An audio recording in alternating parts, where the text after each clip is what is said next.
मित्रों, जय सिया राम, जय हनुमान। मित्रों,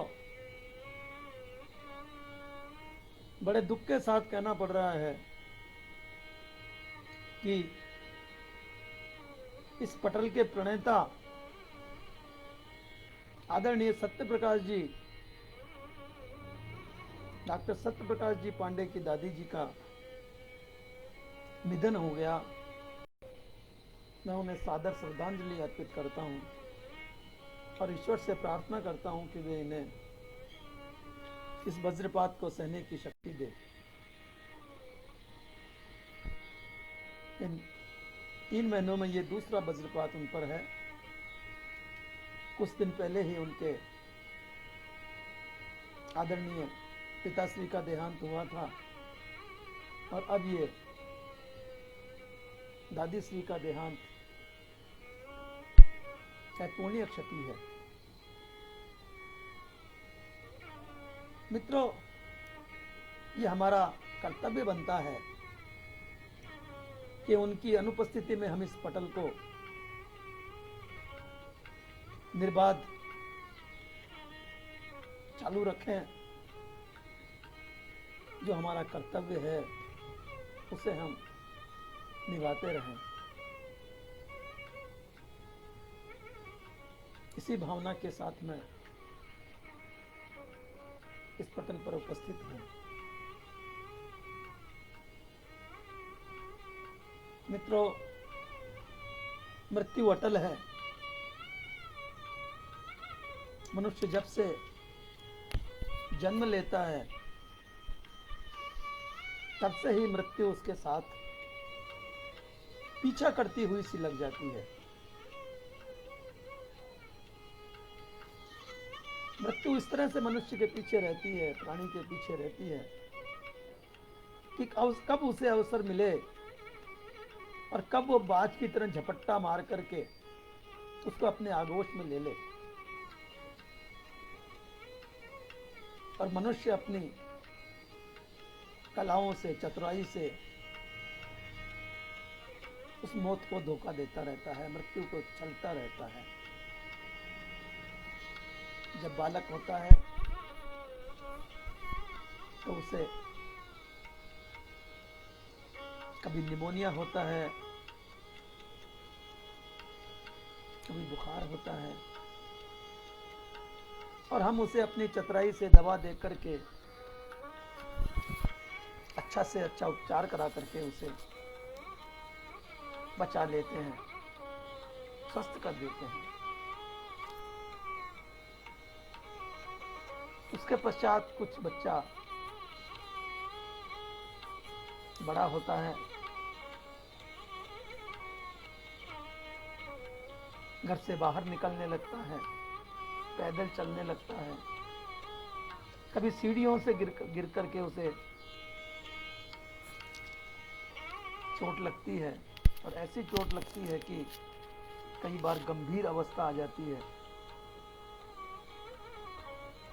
कभी वो घर से बाहर जब एकदम माता पिता की आंख बचाकर निकल जाता है तो किसी वाहन से टकराने का खतरा हो जाता है और कई बार टकरा भी जाता है। फिर हम उसे उपचार करके मौत के चंगुल से वापस खींच लेते हैं। थोड़ा बड़ा होता है, स्वयं वाहन चलाता रहता है, चलाना सीख लेता है। वहां भी उसे मृत्यु का खतरा बराबर बना रहता है। पानी में तैरने जाता है, वहां भी उसे मृत्यु का खतरा रहता है। रात बिरात कहीं जाता है, वहां उसे जहरीले जानवरों के डसने का, सांप का, बिच्छू का खतरा रहता है। युवावस्था में आता है, वहां उसके मित्र उससे यदि वैर भाव रख लेते हैं तो वे उसे धोखे से या किसी प्रकार से उसे मारने का प्रयास करते हैं। वहां भी वो अपनी युक्ति से मृत्यु के मुंह से आ जाता है और कई लोग वही अपनी मृत्यु के मुंह में चले भी जाते हैं। आगे कुछ बड़ा हुआ, प्रेम के चक्कर में पड़ा, वहां भी मृत्यु उसका पीछा छोड़नी नहीं है। वहां भी कई बार छल होता है,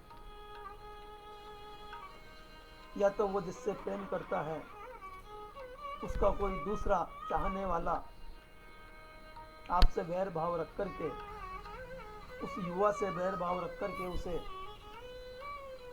किसी प्रकार मृत्यु के आगोश में डालना चाहता है, विष दे करके या मारपीट करके, लेकिन वहां से भी मृत्यु से किसी प्रकार से वो बच ही जाता है। थोड़ा बड़ा होता है, बीमारियां घेरती हैं, परेशानियां घेरती हैं, कई बार उसे स्वयं को आत्महत्या करने की मन में बात आती है, मस्तिष्क में बात आती है।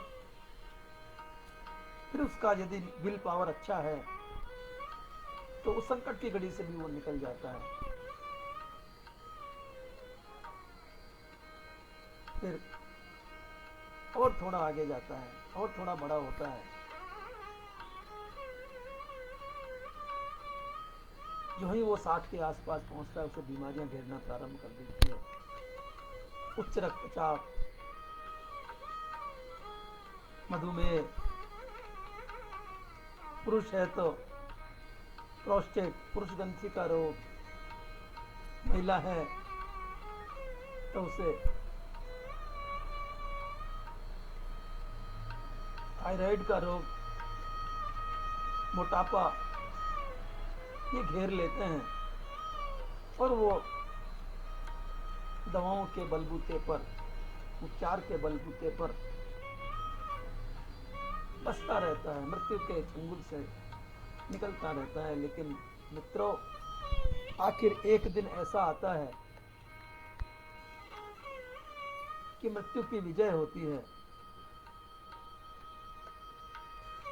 और मृत्यु उस प्राणी को लेकर के, हर प्राणी को लेकर के एक न एक दिन जाती है।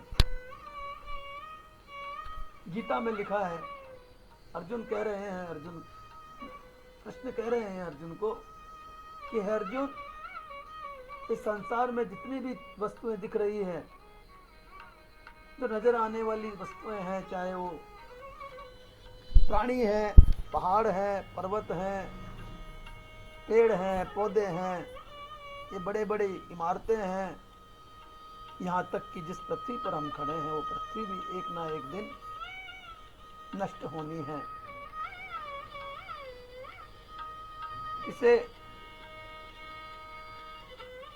इसका अस्तित्व मिटना ही मिटना है। इसलिए हे अर्जुन, इस बात की चिंता न कर कि मेरे सामने जो खड़े हैं मेरे हाथों से मारे जाएंगे तो क्या होगा। अर्जुन, इनको एक ना एक दिन तो मरना ही है और ये मर चुके हैं, इनको मैं पहले ही मार चुका हूं। तुम तो केवल माध्यम हो। तो मित्रों, इससे सिद्ध होता है कि मृत्यु मनुष्य अवश्यंभावी है, मृत्यु आएगी आएगी, आती ही आती है, मृत्यु से कोई बच नहीं सकता। केवल उनके जिन्हें अमृत तो प्राप्त हुआ है, और अब तक संसार में केवल जब से सृष्टि बनी है तब से लेकर आज तक केवल 7 लोगों को ही अमृत को प्राप्त हुआ है।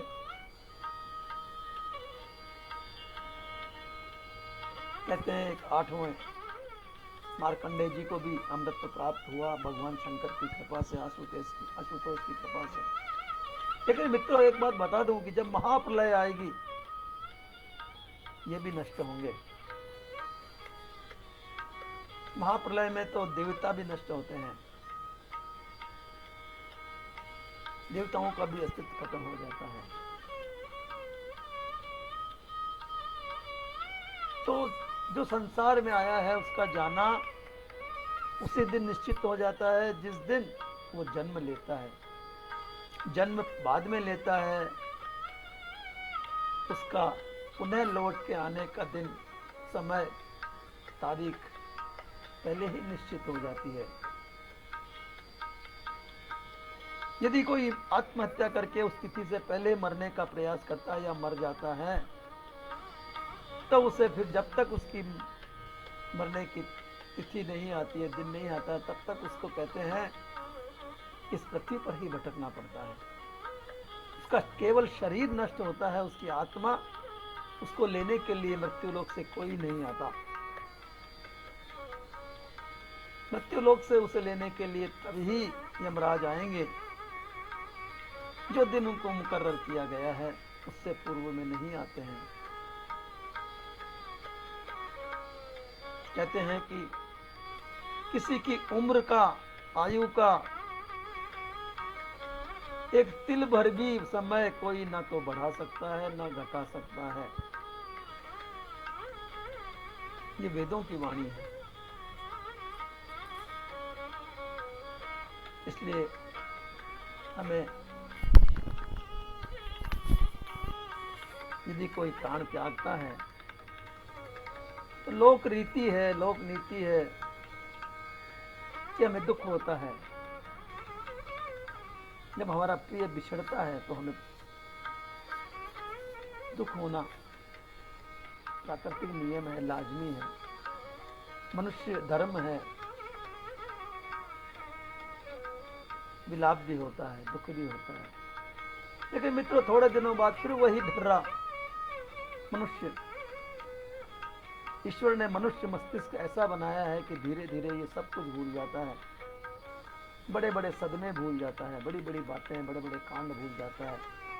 यदि ऐसा न हो, भगवान ऐसा न करता, मस्तिष्क ऐसा न बनाता, तो मनुष्य अपने यादों से ही टकरा टकरा करके मृत्यु को प्राप्त हो जाता, या फिर वो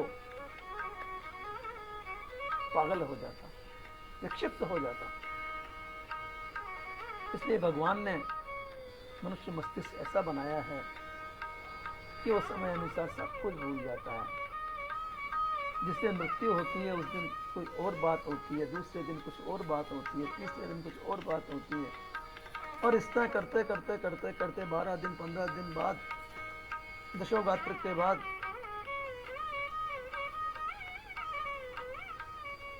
मनुष्य अपने प्रिय से प्रिय को भी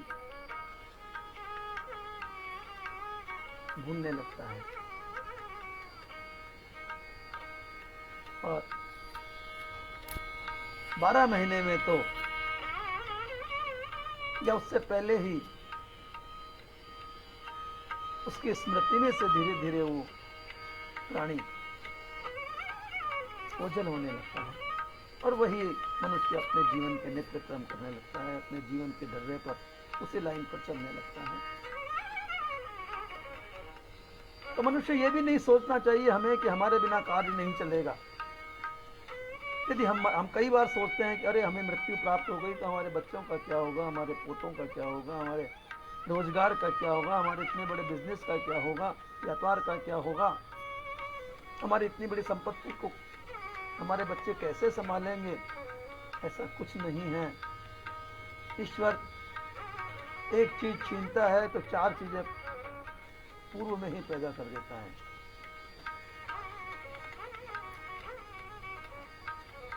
हो सकता है कि हमसे भी उत्तम तरीके से, हमसे भी बढ़िया तरीके से हमारे बच्चे हमारे कार्यों को संभालें। ऐसा होता है। हमने देखा है, आपने देखा है। ऐसे बहुत कम अवसर आते हैं जब उनके बच्चे उस कार्य को नहीं संभाल पाते, वरना अक्सर ऐसा होता है। 90% हमने देखा है कि पिता के देहांत के बाद में बच्चे एकदम उठ खड़े हुए हैं, संभल गए हैं, और उस कारोबार को, उस परिवार को, उस घर को, समाज को, रिश्तेदारों को पिता से भी अच्छी तरह संभाल के रखा है, उसे संभाला है। तो हमें ये तो बिल्कुल फिक्र छोड़ देनी चाहिए कि हमारे बाद क्या होगा, और सोचने की बात यह है, सोचना चाहिए कि मृत्यु अटल है, हमें भी इस रास्ते पर जाना है। हमसे पहले भी जो हमारे माता पिता गए हैं वो भी सत्य था, हम जाएंगे वो भी सत्य है, हमारे बाद भी जाएंगे वो भी सत्य है, क्योंकि मृत्यु अटल है, मृत्यु सत्य है, सबको आनी है। तो क्यों ना फिर हम इसे खुशी खुशी हर्ष से गले लगाएं, इसके लिए, इसके साथ जाने के लिए क्यों ना हम हमेशा तैयार रहें, क्यों इसका दुख मनाएं, क्यों इससे डरें, जो होना है वो तो होकर ही रहेगा। मित्रों, आज इतना ही, कल फिर मिलते हैं इसी पटल पर, इसी समय, एक नए विचार के साथ। तब तक के लिए विदा, शुभ रात्रि, जय सिया राम, जय हनुमान,